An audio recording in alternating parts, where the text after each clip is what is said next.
Bienvenue à tous et à toutes pour ce webinaire donc, sur la question de comment éclairer les décisions territoriales face aux enjeux environnementaux grâce à l'analyse de cycle de vie.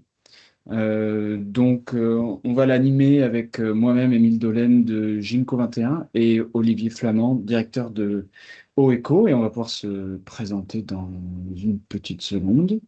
Ça va durer 45 minutes et on va essayer de garder quand même 15 minutes, même si on a déjà beaucoup pris avec ce petit retard, mais on va essayer de garder du temps pour les questions quand même. Donc n'hésitez pas à les noter donc, dans l'onglet Q&R de la plateforme Teams pour vos questions. Et puis le lien du replay sera aussi envoyé par mail aux inscrits. Si vous avez la moindre question, vous pouvez aussi la poser directement dans le chat. Louison pourra y répondre. Ça fera une joie de le faire.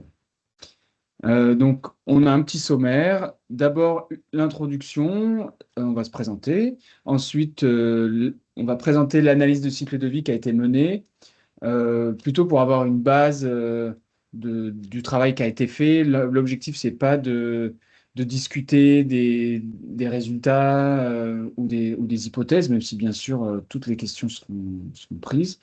Mais la troisième partie sera la plus intéressante, sera vraiment les apports de l'analyse de cycle de vie pour OECO, pour le client en fait de l'analyse de cycle de vie.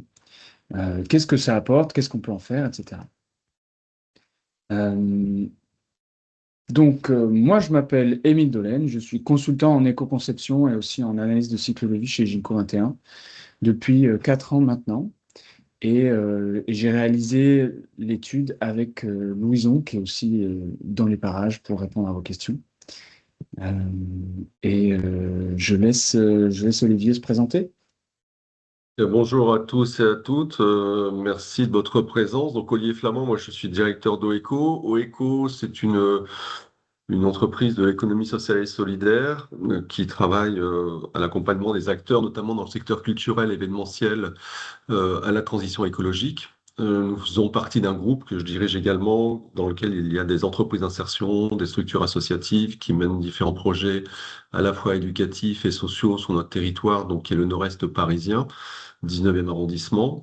Et donc, nous avons créé cette marque OECO d'accompagnement des acteurs. Et aujourd'hui, nous allons essentiellement parler de nos projets liés autour de la consigne et de la suppression du plastique à usage unique dans le secteur événementiel et culturel, et de la station de lavage que nous avons créée pour faciliter l'utilisation de contenants réemployables.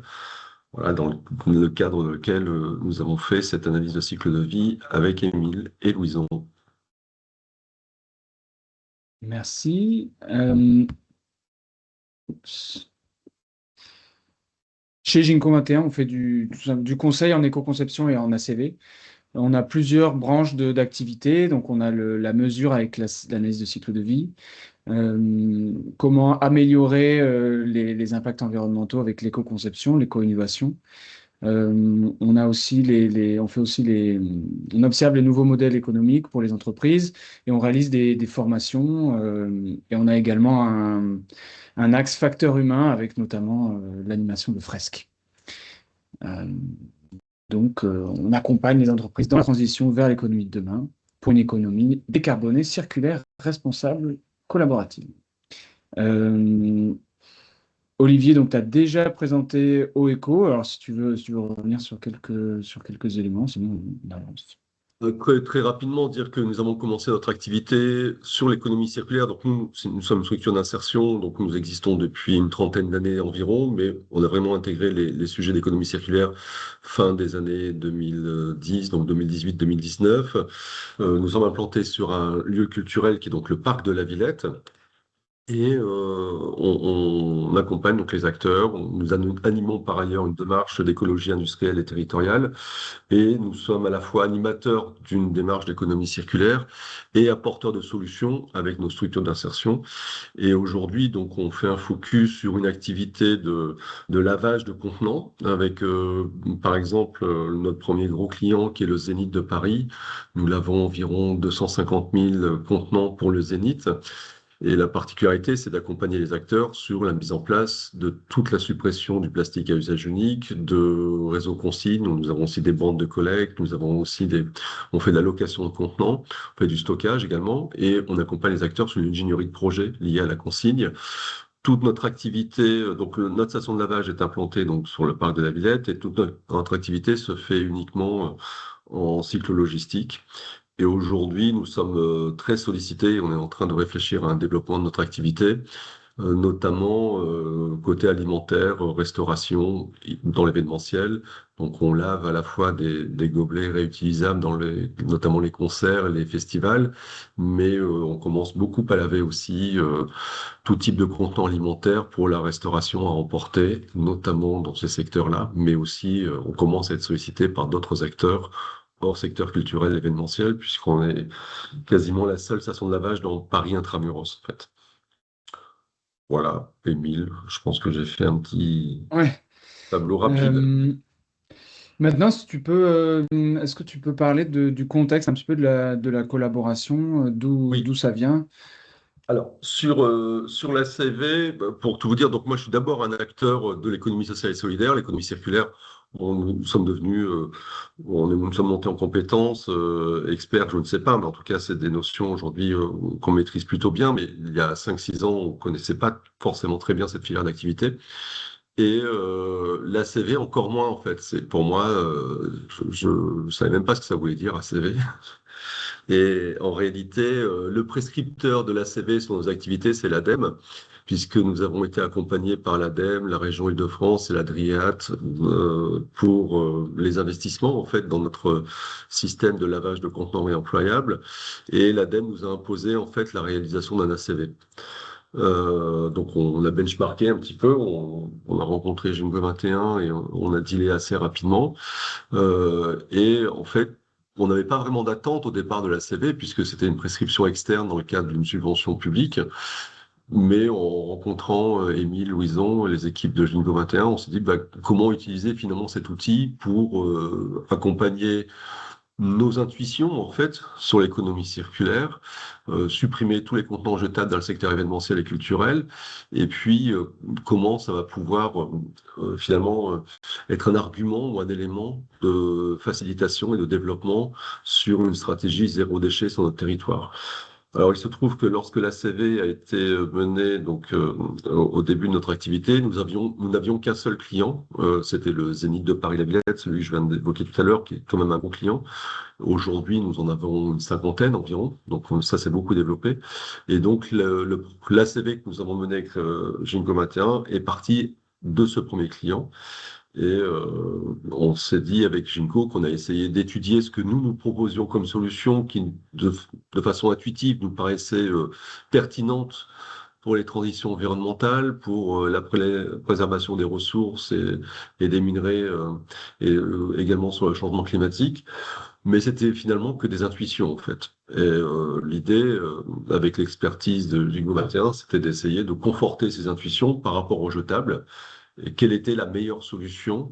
Et on va le voir ensuite nous avons déconstruit nos propres intuitions et puis on s'est aperçu qu'il y avait quand même des apports techniques assez conséquents par rapport à notre activité dans le cadre de la CV. Ouais, et donc ça me permet d'aller directement dans le cœur du sujet, donc l'analyse de cycle de vie. Et donc commencer par voir un petit peu quels sont les principes de l'analyse de cycle de vie pour ensuite présenter celle qui a été réalisée. Euh, donc c'est une méthode d'évaluation environnementale qui est celle de référence pour les produits, les services et les activités. Euh, c'est une méthode qui est multi-étapes et multi-critères, c'est-à-dire elle intègre toutes les étapes de la production à l'usage et à la fin de vie des produits et des services, donc l'extraction, la production, la fabrication des composants, et puis la distribution du produit, l'utilisation du produit, la fin de vie, le recyclage s'il y en a, et si c'est le cas aussi, un rebouclage des matériaux et de l'énergie dans le cycle de vie.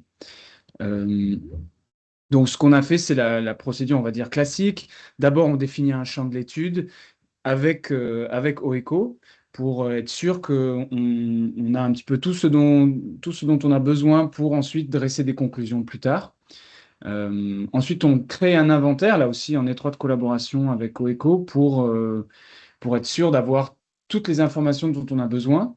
Et puis aussi, on va aller chercher dans la bibliographie et dans des bases de données spécialisées euh, pour avoir un champ un petit peu global de toutes les données, de tous les intrants qui vont, et de tous les extrants aussi, les éléments qui sortent du cycle de vie pour bien comprendre quels sont les impacts. En fait, toutes ces données-là, on va les entrer dans des logiciels de modélisation comme CIMAPRO ou Sphera, par exemple, il y en a d'autres. Et derrière, on interprète les résultats, on les présente à OECO.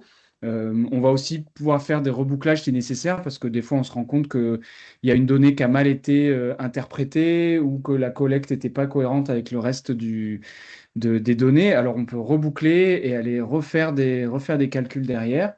On s'assure aussi que les questions que ECHO avait sur certains paramètres, etc., sont bien prises en compte dans les résultats qu'on donne.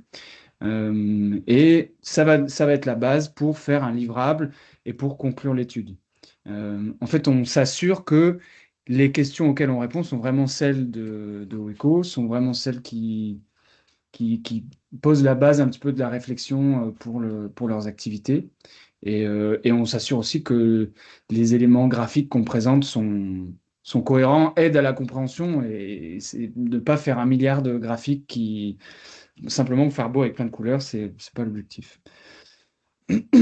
Donc maintenant, l'ACV en elle-même, en fait, c'est une comparaison entre deux gobelets. Un gobelet réutilisable en polypropylène, donc EcoCup en fait, réutilisable et donc qui doit être lavé. Donc c'est ce qu'on voit en haut. On a un cycle de vie qui est relativement linéaire, mais on a un rebouclage au niveau de la réutilisation du lavage. Et donc, derrière, ce rebouclage va évidemment donner lieu au dernier bloc qui est la fin de vie du gobelet. Et puis en dessous, on a le gobelet en carton, en fait, en papier, carton, avec une couche de plastique pour éviter que ça dégouline. Alors lui, c'est vraiment beaucoup plus linéaire. On a simplement la fabrication, l'utilisation et puis la fin de vie du gobelet. Euh, donc voilà, ce qu'on fait, c'est d'abord on regarde les impacts des deux gobelets indépendamment. Euh, donc on a dit que c'était multi-étapes, on regarde toutes les étapes, mais c'est aussi multi-indicateurs. Et donc là, on a effectivement plusieurs indicateurs environnementaux. Donc on a le changement climatique, l'atteinte à la couche d'ozone, l'effet des particules fines, etc. On regarde plusieurs indicateurs. Et puis, on va pouvoir voir sur chaque phase du cycle de vie quels sont les principaux impacts. Donc on ne va pas tout détailler, bien sûr, mais on voit par exemple que la fin de vie du gobelet, ici, elle est vraiment importante, surtout au niveau du changement climatique, et que en général, sur tous les indicateurs, c'est plutôt au niveau du lavage du gobelet et de la fabrication du gobelet qui porte les impacts sur ces différents indicateurs. Euh, et derrière, on peut aussi préciser pour aller un petit peu plus dans la compréhension, parce que ça, à un client, ça indique pas grand-chose en fait.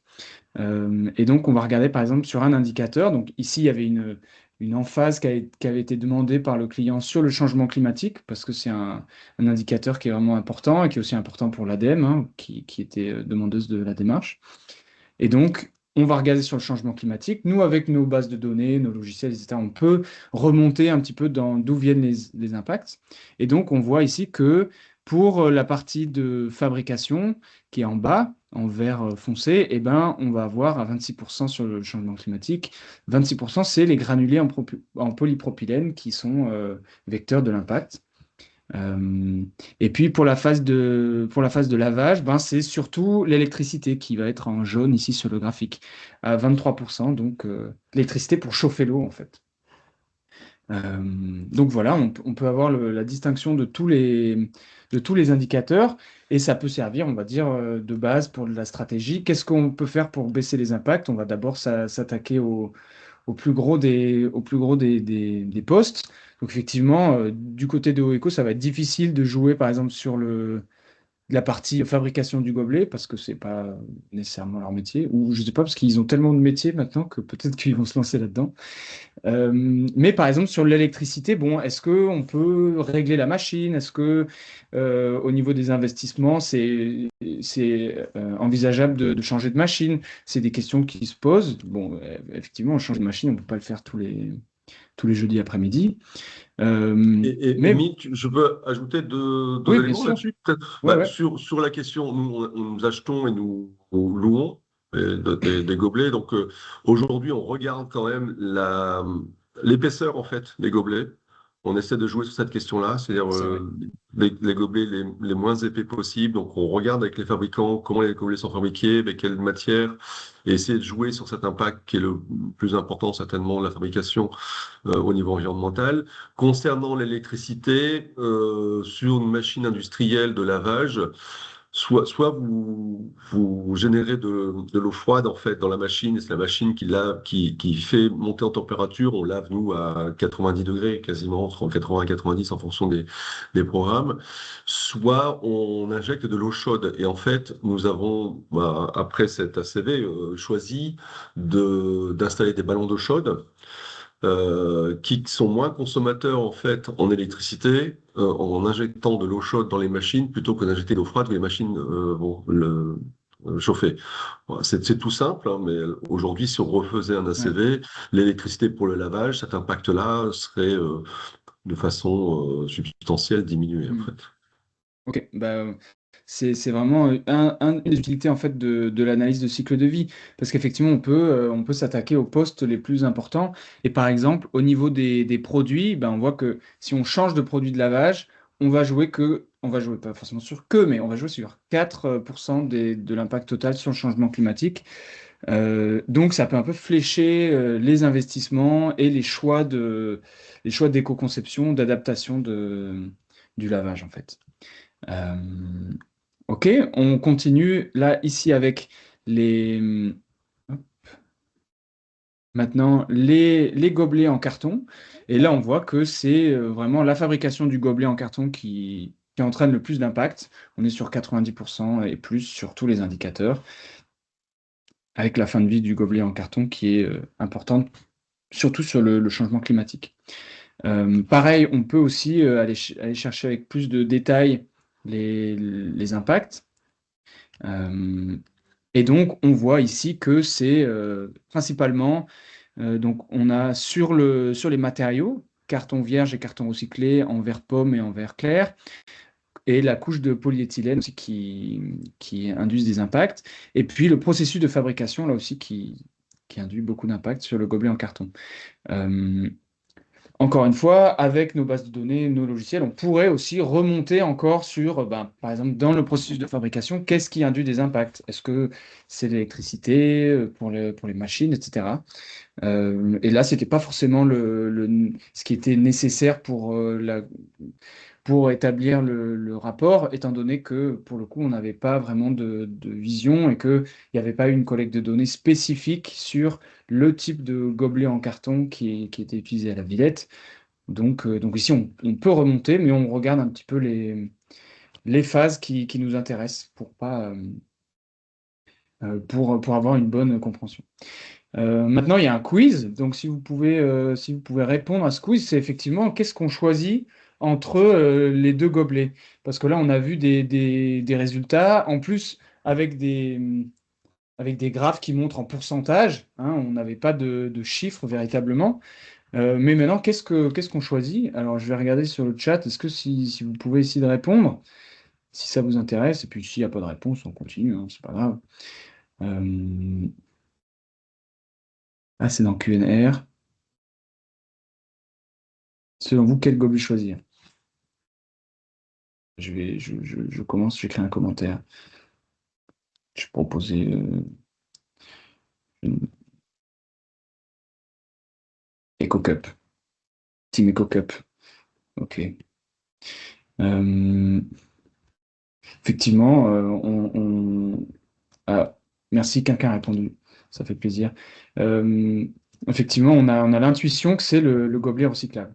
Et quand on regarde les résultats, il y aura un autre quiz hein, pour ceux qui n'étaient pas. Vous voyez, quand on regarde les premiers résultats, eh ben on peut avoir effectivement en mode comparaison. Et là, on a sur tous les indicateurs une comparaison. Donc, on voit par exemple que sur le changement climatique, pour les hypothèses qui nous intéressent ici, eh ben, on a le gobelet en l'éco-cup donc réutilisable qui est équivalent à un tiers seulement des impacts du gobelet en carton. Et sur certains indicateurs, ça, c'est plutôt égal, comme sur l'épuisement des ressources fossiles ou de la ressource en eau. Euh, Par exemple, sur l'épuisement des ressources fossiles, on peut le comprendre parce qu'il y a finalement beaucoup plus de plastique dans l'éco-cup parce que c'est lourd, il y a beaucoup de plastique, alors que dans le gobelet en carton, bah, il y a une fine couche de plastique. Maintenant, est-ce que... Ah ben voilà, Paula a déjà anticipé sur l'autre question. Et donc, quel paramètre est essentiel dans cette comparaison? Donc, est-ce qu'on peut avoir une intuition d'un paramètre essentiel dans la comparaison?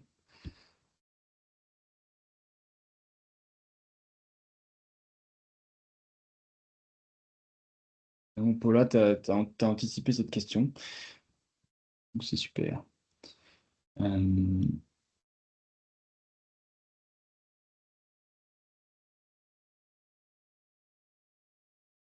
et effectivement, le paramètre vraiment qui est décisif, c'est comme le dit Paula et Gwenaël, le nombre de réutilisations, le nombre de fois où on va utiliser le gobelet en plastique. Ça, c'est vraiment hyper intuitif parce que si on prend un gros gobelet en plastique qu'on utilise une fois et qu'on le jette, finalement, ça a plus d'impact que de prendre un petit gobelet plus léger et en plus avec une couche papier et le jeter aussi. Euh, et donc ici, on a l'influence du nombre de réutilisations sur le changement climatique.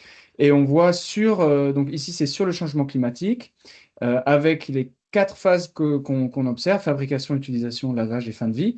Et en, en vert clair, c'est les résultats qu'on a montrés tout à l'heure pour le polypropylène. Et quand on a les pointillés, c'est quels sont les résultats si on considère qu'une seule réutilisation? Et on voit que en fait, c'est vachement plus impactant que le gobelet en carton. Donc ça, c'est que pour une utilisation. Et donc ça confirme un peu ce qu'on imaginait. Et quand on regarde l'influence vraiment du nombre de réutilisations, on voit que quand ici, en abscisse, on a la durée de vie en nombre de réutilisations. Il y a une petite coquille dans le graphe. C'est en nombre de réutilisations. Et donc, on voit bien que plus on se déplace vers la droite et qu'on utilise beaucoup une EcoCup, et ben plus son impact va être faible par utilisation au regard du gobelet en carton. Et ce qui est intéressant, c'est que avec ça, on a un nombre de réutilisations où on a cette bascule, et on peut se dire, OK, ça c'est vraiment l'ultra minimum, il faut vraiment pas utiliser les gobelets en dessous de ce nombre de réutilisations. Et on a aussi une région, donc c'est, on va dire, entre 20 et 40, où finalement, augmenter le nombre de réutilisations, ça a assez peu d'impact sur l'impact du gobelet en polypropylène. Et ça, c'est intéressant parce que ça nous donne un nombre de réutilisations qu'on va essayer de viser. Et après, on se dit, c'est pas c'est bien de faire beaucoup d'efforts pour atteindre ce nombre. Euh, mais derrière, peut-être que on va ralentir les efforts pour aller. C'est pas la peine d'aller jusqu'à 100 réutilisations, par exemple. Donc ça, c'est intéressant. Bien sûr, arriver à 100 utilisations, c'est encore mieux. Euh, mais ça nous donne encore une fois des indications. Euh, donc, c'est aussi intéressant comme on est sur des concerts, est-ce que, est-ce qu'on va utiliser des éco-cups pour un concert de punk rock où on sait que il y a plus de casse qu'un concert de musique classique où les gens sont très gentils avec leurs éco-cups. Euh, Donc voilà, ça amène des pistes. On a un petit peu été juste voir ce paramètre, mais il y a d'autres paramètres qu'on a étudiés, qu'on a discuté aussi avec OECO. Donc ça, c'est un petit peu la base des résultats qu'on a obtenus pour arriver à la partie intéressante sur les apports de l'analyse de cycle de vie. Si vous avez des questions, vous pouvez les noter dans le chat aussi, et puis on y répondra à la fin. On garde du temps pour répondre à ces questions. Donc Olivier, est-ce que tu veux reprendre cette partie donc sur la suite de l'analyse et l'appropriation par OECO des résultats? Ok. Bon, déjà, merci Émile de cette présentation. De dire que, comme je l'évoquais tout à l'heure, moi, je n'avais pas forcément de connaissance de ce qu'était un ACV.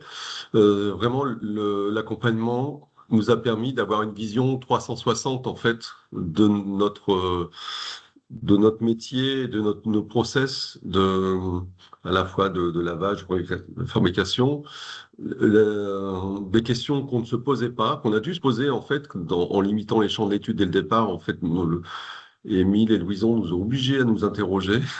Mais c'est une contrainte qui intellectuellement était intéressante.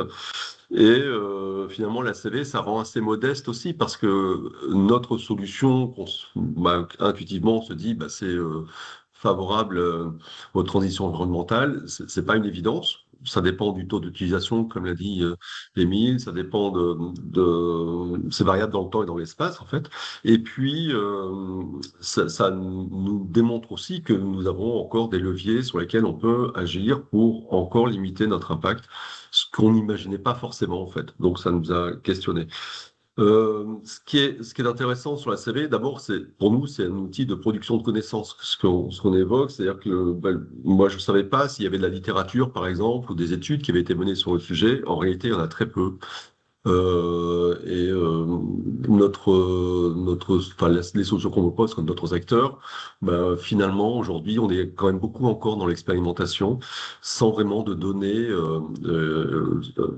scientifiques très précises, en fait, sur l'impact de nos méthodes. Et ça, c'est vraiment intéressant que l'ACV nous ramène cette question, en fait, de dire, bah, on est en train nous-mêmes d'être acteurs, finalement, de production de données objectivées par la méthode ACV. Nous, on était plutôt sur des questions de bilan carbone ou d'empreinte environnementale. Là, c'est beaucoup plus structurant, en fait, le cadre de la CV. Ça nous a appris à réfléchir, hein, comme je l'évoquais tout à l'heure. Donc, les questionnements entre gobelets en plastique ou en carton, mais aussi le plastique et le verre. On n'a pas eu le temps d'analyser, faire une analyse comparée avec le verre, mais clairement, bon, déjà dans les concerts, c'est plutôt interdit pour les questions de sécurité, mais on a regardé cette question quand même de façon un peu plus précise. Le verre est très consommateur d'eau et de silice hein, pour la fabrication, et en fait, il faudrait plusieurs centaines de réutilisations du verre, ce qui est possible dans le champ domestique, mais très peu dans le champ événementiel. Et aujourd'hui, il est préférable d'avoir du plastique, du polypropylène dans l'événementiel que du verre, par exemple, où il y a une casse importante et un taux de réutilisation assez faible finalement. Et ça, en fait, la CV nous a permis de déconstruire peut-être certaines idées reçues ou certaines intuitions que nous avions et qui montraient que eh ben, notre solution était intéressante sous condition en fait. Et ça nous a permis de comprendre ce qu'évoquait Émile, que le taux d'utilisation était vraiment essentiel. Et ça nous a aussi appris que il fallait réfléchir à quel matériau on utilisait, quel produit de lavage on utilisait. On voit les paniers là par exemple de lavage, quel type de panier, où ça a été fabriqué, quels sont les composants en fait de ces différents produits. Et bien ça nous interroge sur tout le cycle de notre production en fait finalement pour regarder quel est notre véritable impact. Et puis ça nous fait réfléchir aussi en se disant que là où on peut s'améliorer et de se dire il faut être un peu modeste sur l'idée que notre solution elle est relative en fait en fonction des usages et en fonction de ce qu'on va utiliser comme méthode dans un contexte particulier qui est soit l'événementiel ou dans d'autres contextes. On peut passer peut-être à la slide suivante si tu veux bien, Ouais. Émile. Alors, ce qui pour nous était très important, c'est que ça nous a quand même donné une légitimité en fait vis-à-vis de nos partenaires, de nos clients, mais aussi des acteurs du territoire. En fait, c'était de démontrer que d'un point de vue scientifique, notre solution avait quand même des fondements importants sur l'impact, soit sur le changement climatique ou sur la préservation des minerais. Donc, en donnant des chiffres simples, en fait. Par exemple, au bout de 7 lavages d'un contenant réemployable, eh bien, on sait qu'on neutralise la production du gobelet réutilisable par rapport au gobelet jetable. Et donc, ça oblige à réfléchir avec les acteurs et nos clients sur quel va être le taux de retour en fait des gobelets, l'obligation de dépasser ces 7 cycles de retour pour avoir une baisse de l'empreinte environnementale, en cas de neutralisation. Et ça, la CV, en fait, tous ces chiffres et données, je ne vais pas revenir sur les données qu'ont donné Émile, mais il y en a d'autres, ça permet de concrétiser clairement ce qui va réduire enfin, l'impact environnemental de notre projet. Et c'est un outil de communication très puissant, en fait, que l'on peut diffuser aux clients ou aux partenaires. Et en fait, on associe aussi les clients aux solutions, notamment sur le taux de retour, hein, c'est-à-dire sensibiliser les clients. Nous, évidemment, nous militons aujourd'hui pour que les gobelets ne soient plus sérigraphiés et soient neutres pour favoriser la mutualisation entre les acteurs et pour favoriser le taux de retour dans la consigne. On essaye aussi de mobiliser les acteurs pour qu'il y ait une consigne conséquente qui permet aux consommateurs de faire le retour du gobelet. Et donc, c'est d'expliquer que à partir de la CV, s'il n'y a pas un taux de retour important de ces gobelets, l'impact sur l'environnement est évidemment beaucoup plus fort. Ça peut paraître intuitif, mais là, du coup, on le chiffre très concrètement. Ce qui est intéressant aussi dans la CV, nous, sur notre solution, quelque chose qu'on a découvert, hein, c'est que ça oriente le projet sur la question des mobilités douces.